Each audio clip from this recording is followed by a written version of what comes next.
All right, this is how to use Mrs. Meyer's Clean Day. Now, this is a multi-surface, everyday cleaner. It removes dirt, freshens surfaces. So I got this right here to see how it works. And one of the reasons why I got it is because 98% of the ingredients, it says, are naturally derived. It says made with plant derivatives, ingredients, natural essential oils, birch bark extract. All right, and it's made without these parabens and all this glycol solvents, formaldehyde, and artificial colors, not covers.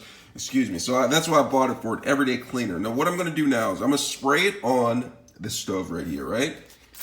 Just spray a little bit, let it soak in for a second, right? Let it soak.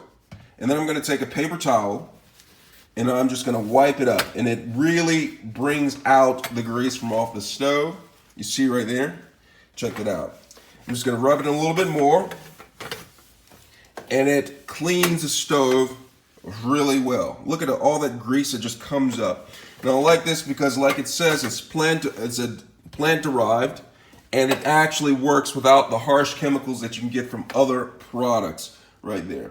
And that's how to use Meyer's Clean Day, Mrs. Meyer's Clean Day. You can use it on different types of surfaces, all non-porous surfaces, to get grease and grime and dirt from off of the surface. Let me know if you have any questions. This is a great product. Check it out yourself. This is a lavender scent. It comes with different scents that you can choose from. It's really good. Let me know what you think.